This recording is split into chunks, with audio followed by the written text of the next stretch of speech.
السلام عليكم ورحمة الله وبركاته. الحمد لله نحمده ونستعينه ونستغفره ونؤمن به ونتوكل عليه ونعوذ بالله من شرور أنفسنا ومن سيئات أعمالنا. من يهده الله فلا مضل له ومن يضلله فلا هادي له وأشهد أن لا إله إلا الله وأشهد أن محمدا عبده ورسوله أما بعد. সম্মানীয় শ্রোতাবৃন্দ, আপনারা যারা ইউটিউব খুলেছেন কিংবা যে কোনো কারণে এই ভিডিও বা আমার এই আওয়াজ শুনতে পাচ্ছেন, আমি আপনাদের কাছে রিকোয়েস্ট করব, অনুরোধ করব যে আপনারা 10টি মিনিট আমার সঙ্গে থাকেন। আমি আজ আপনাদের সামনে যে বিষয়টি নিয়ে উপস্থিত হয়েছি, সেই বিষয়টির শিরোনাম হচ্ছে ঈদের দিনে রাখি ও মোদের স্মরণে। আসলে এই বিষয়টি আমি ওয়েবসাইট এবং বিশেষ করে কিছু দিনী ওয়েবসাইটের উদ্দেশ্যে লিখেছি, সেটা প্রকাশিত হতে যাচ্ছে। তবে সেই বিষয়টি ইউটিউবের মাধ্যমেও যেন জনগণের কাছে পৌঁছে যায় বা পৌঁছাতে পারি, সে উদ্দেশ্যেই এই ভিডিওটি করা হচ্ছে, আলোচনাটি করা হচ্ছে। আমি আপনাদেরকে অনুরোধ জানাই আপনারা 10 মিনিট আমার সঙ্গে থাকেন। বন্ধুগণ, ঈদ আসছে, খুশির মুহূর্ত আসছে আনন্দ ঘন সময়। কিছুদিনের মধ্যে তা আমাদের নিকট এসেও যাবে। পশ্চিম আকাশে নবচন্দ্র উঁকি দিতেই আমরা অনেকে আনন্দে উল্লাসে মেতে উঠব। রাত্রিতে ঈদের দিনের কর্মসূচি তৈরি করে নেব। সেই দিনের আগমনে সমাপ্ত হবে এবছরের মুবারক রমজান মাস। আমরা সানন্দের সাত সকালে পরিষ্কার পরিচ্ছন্ন বেশভূষায় আতর পারফিউম লাগিয়ে সবান্ধবে ও সপরিবারে উপস্থিত হব ঈদগাহে। অপরিচিত সবার সাথে শুরু হবে সালাম, মুসাফাহা এবং কোলাকুলি। আল্লাহু আকবারের ধ্বনিতে মুখরিত হবে ঈদগাহ প্রাঙ্গণ। শুভেচ্ছা বিনিময় করতে করতে সবাই বাসায় ফিরব। সিমাই দিয়ে শুরু হবে খাবার আয়োজন। রকমারি খাবারে ভরে থাকবে অনেকের দস্তরখান। অতঃপর শুরু হবে আত্মীয় স্বজনদের জিয়ারত, চলবে হাদিয়া বিনিময়। এই আনন্দ মুহূর্ত মলিন হতে হতে অতিবাহিত হয়ে যাবে কয়েকদিন। কিন্তু এই সময়ে পৃথিবীর বহু স্থানে এমন কিছু মুসলিম ভাই আছেন যাদের স্মরণ রাখা আমাদের ঈমানি ও নৈতিক কর্তব্য।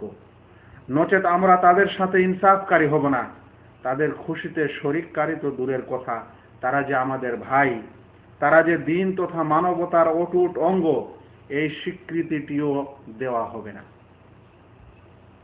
সম্মানীয় বন্ধুগণ, যখন আমরা ঈদের খুশিতে ডুবে থাকব, তখন আমাদের তাদের স্মরণ করা উচিত যারা এই রমজান মাসে আমাদের সাথে ছিল। আমাদের সাথে তাদেরও ঈদ করার কথা ছিল, কিন্তু ঈদ আসার পূর্বেই তারা এই ধরাধাম ত্যাগ করেছে, কিংবা অনেক দিন পূর্বেই তারা আমাদের ছেড়ে চলে গেছে। আজ আমরা ঈদ উদযাপন করছি, কিন্তু তারা অনুপস্থিত। তাদের স্থানটা আমাদেরও হতে পারত, কিন্তু আল্লাহ আমাদের সুযোগ দিয়েছেন। আল্লাহ গো, তোমার ওই প্রশংসা, যতক্ষণে তুমি সন্তুষ্ট না হও, আবার তোমার ওই প্রশংসা যখন তুমি সন্তুষ্ট হবে, অতঃপর সন্তুষ্টের পরেও তোমার ওই প্রশংসা। হে আল্লাহ, তুমি আমাদের মৃতদের ক্ষমা করো এবং সমস্ত মুসলিমের মৃতদের ক্ষমা করো। তাদের প্রতি রহম করো, তাদের জান্নাত নসিব করো, আমিন। যখন আমরা সুস্থ সবল শরীরে সানন্দে ঈদ উদযাপন করব, তখন আমাদের স্মরণ করা উচিত সেই সমস্ত ভাইদের যারা অসুস্থতার কারণে আমাদের সাথে ঈদগাহে উপস্থিত হতে পারেনি, যারা হাসপাতালের বেডে কিংবা বাসার খাটে পীড়া যন্ত্রণায় কাতর হয়ে পড়ে আছে। হয়তো কেউ সপ্তাহ ধরে, কেউ মাস ধরে, আর কেউ বছর বছর ধরে এই অবস্থায় এপাশ ওপাশ করছে। তাদেরও তো আমাদের সাথে ঈদ করার ইচ্ছা হয়। আল্লাহ আমাদের সুমতি দিয়েছেন, নচেত আমরাও তাদের স্থানে হতে পারতাম।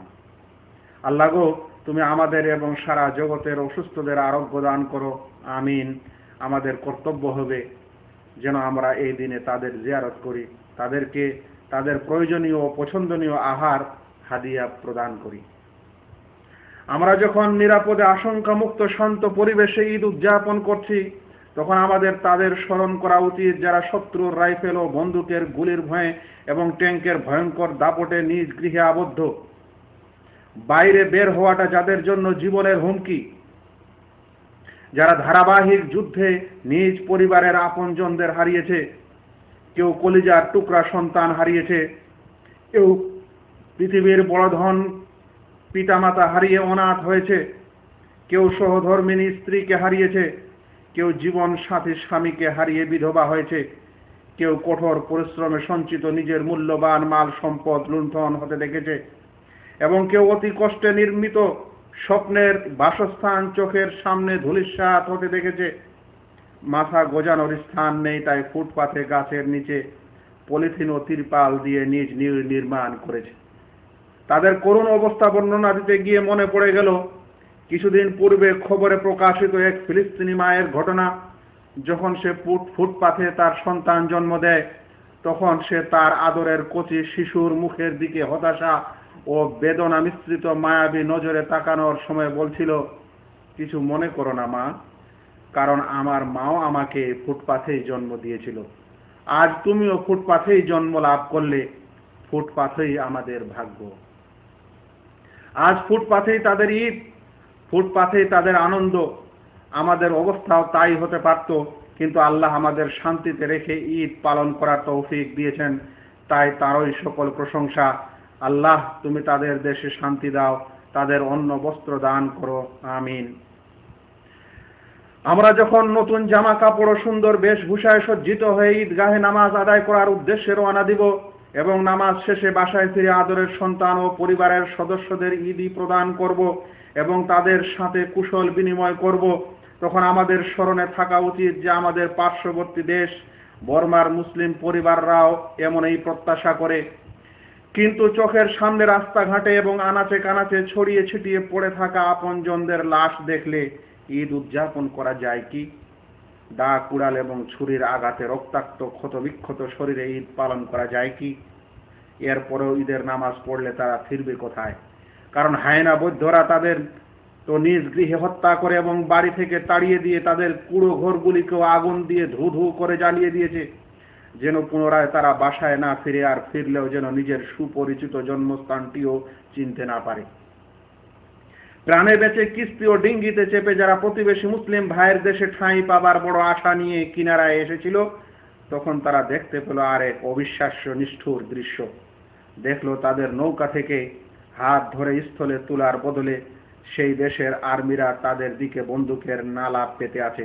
খবরদার, কেউ যেন আমাদের দেশে পা না ফেরে, নচেত গুলি করে দেব। এটা মানব নামের দানব জাতিসংঘের আদেশ, আর আমরা তা কঠোরভাবে পালন করতে মজা পাচ্ছি। নৌকা থেকে দুই হাত জোড় করে বাংলাদেশের মাটিতে মাথা গোজানোর উদ্দেশ্যে এক বিগত স্থানের ভিক্ষা চাইলেও নৌকার আরোহীদের সমুদ্রের দিকেই ঠেলে দেওয়া হয়। ফিরে যাও, তোমাদের আমরা চিনি না, জানি না, সমুদ্রে ডুবে মরো, তাতে আমাদের সামান্য দুঃখও নেই, আফসোসও নেই। হায় মুসলমান, হায় মানবতা, আজ আমরা যদি তাদের স্থানে হতাম। কিন্তু আল্লাহ আমাদের নিরাপদে শান্তিতে রেখেছে, তাই তারই শুকরিয়া। এই সময় আমাদের যে কোনোভাবেই সেই দুস্থ, নিপীড়িত, নির্যাতিত এবং মজলুম ভাইদের সহযোগিতা করা ও তাদের পাশে দাঁড়ানো কর্তব্য, দায়িত্ব। ঈদ উপলক্ষে আমরা যখন রকমারি রুচিকর খাবার ভক্ষণ করছি, তখন আমাদের সেই সমস্ত নিঃস্ব ও দরিদ্র লোকদের কথা স্মরণ করে আল্লাহর শুকরিয়া আদায় করা উচিত, যারা এই খুশির দিনেও অন্ন বস্ত্রের চিন্তা হতে মুক্ত হতে পারেনি। তাই একদিকে দলে দলে লোকেরা যখন নামাজে যাচ্ছে, তখন তারা ঈদগাহ কিংবা মসজিদের গেটে, নচেত রাস্তার পাশে হাত ও ঝোলা প্রসারিত করে যাতায়াতকারীদের কাছে ভিক্ষা দানের করুণ আবেদন জানাচ্ছে। আনন্দের এই দিনে আমাদের জন্য উচিত হবে আমরা যেন তাদের উদ্দেশ্যে কিছু খাস করে রাখি। প্রিয় বন্ধুগণ, আনন্দের এই দিনে আমরা যখন নতুন পোশাক আশাকে সুসজ্জিত হয়ে আনন্দ করার সুমতি পেয়েছি, মিষ্টি মিষ্টান্ন বিতরণ করার সুযোগ পেয়েছি, মন পছন্দ টেবিল ভরে আহারের সুব্যবস্থা করতে পেরেছি এবং এক অপরের মাঝে হাদিয়া ও ইদিয়া বিতরণ করার সৌভাগ্য লাভ করেছি, তখন আমাদের পৃথিবীর সেই সকল ভাইয়ের কথা স্মরণ করে আল্লাহর কৃতজ্ঞতা প্রকাশ করা উচিত, যারা চরম দুর্ভিক্ষের কবলে অনাহারে জীবন যাপন করছে। খাদ্যাভাবে তাদের গোশত শূন্য শরীরে কেবল চামড়ার আবরণ পড়ে আছে, একটি কঙ্কাল, এবং তাদের দেহের মাঝে বিশেষ কোনো পার্থক্য পরিলক্ষিত হয় না। মনে পড়ে যায় ইন্টারনেট এবং ফেসবুকে বহু চর্চিত এক মাননীয় সৌদি মুফতির টিভির চ্যানেলে প্রশ্নকালের ক্রন্দনের দৃশ্য। সুদূর দুর্ভিক্ষ কবলিত সোমালিয়ার এক মুসলিম রোজাদার ভাই প্রশ্ন করে, শেখ, আমাদের মধ্যে যদি কারো অবস্থা এমন হয় যে তার কাছে না তো সাহারি খাওয়ার এক টুকরা রুটি আছে আর না ইফতার করার জন্য এক ঢক পানি, তাহলে তার রোজা হবে কি? শেখ এই প্রশ্ন শুনে ডুকরে কেঁদে ফেলেন। পৃথিবীতে মুসলিম ভাইয়ের অবস্থা এমনও আছে, এরকমও প্রশ্ন হতে পারে, সাহারির আহার নেই, ইফতারি করার কিছু নেই। বন্ধুগণ, কে জানে, হয়তো তারা আজ আবারও আমাদের কাছে প্রশ্ন করে, শেখ, যদি ঈদগাহে যাবার জন্য জামা না থাকে এবং ঈদগাহ থেকে ফিরে এসে সিমাই খাবার না থাকে, তাহলে আমাদের ঈদ হবে কি? সঙ্গত কারণে পৃথিবীর হাফ সেঞ্চুরিরও বেশি সংখ্যায় মুসলিম শাসকদের অবস্থা মনে পড়ে যাচ্ছে। আজ মুসলিম জাতীয় মুসলিম ভাইদের উপর যখন বর্বর নির্যাতন চলছে, তখন জাতির উদ্দেশ্যে আপনাদের একটু বিবৃতিও আসে না, খবরের পাতায় এক লাইন মন্তব্য থাকে না, টিভির পর্দায় এক বাক্যের বক্তব্য শোনা যায় না। আসলে এটাই কি প্রধানমন্ত্রী ও রাষ্ট্রপতির ধ্বজাধরা চেয়ার? যে আসনে আপনারা অধিষ্ঠিত, তার মূল্য, ক্ষমতা ও দায়িত্ব কি এতটুকু? ঈদ উদযাপনের এই খুশির মুহূর্তে যখন আমরা এক ময়দানে সুন্দর সুন্দর জামা কাপড় পরে একত্রিত হয়েছি, তখন আমাদের সেই দিনের স্মরণ করা উচিত, যেই দিন মহান রব্বুল আলামিনের নিকটে নগ্ন পা ও বস্ত্রহীন অবস্থায় হাসরের ময়দানে পুনরুত্থিত হব। আল্লাহ বলেন, ইয়াউমা ইয়াফিরুল মারউ মিন আখিহি ওয়া উম্মিহি ওয়া আবিহি ওয়া সাহিবাতিহি ওয়া বানিহি। সেদিন মানুষ পলায়ন করবে নিজ ভাই, মাতা, পিতা, পত্নী ও সন্তান হতে। সেদিনের প্রস্তুতি নিন, কারণ মুমিনের জন্য সেটাই প্রকৃত প্রস্তুতি। আল্লাহ, তুমি আমাদের সিয়াম, কিয়াম ও যাকাতুল ফিতর কবুল করো, আমাদের পাপসমূহ ক্ষমা করো, রোজার পরেও রোজার মাসের মতোই সৎ কাজ করা তৌফিক দাও। মনে রাখবেন, তারা খুবই মন্দ সম্প্রদায় যারা মহান আল্লাহকে কেবল রমজান মাসে চেনে, অন্য মাসে চেনে না। কুল্লু আম ওয়া আনতুম বিখাইর, তাকাব্বালাল্লাহু মিন্না ওয়া মিনকুম, ঈদ মুবারক। এই আবেদন এবং এই বক্তব্যটি রেখেই আমি আজকের আলোচনা শেষ করছি। ওয়া মা আলাইনা ইল্লাল বালাগ। আসসালামু আলাইকুম ওয়া রাহমাতুল্লাহি ওয়া বারাকাতুহু।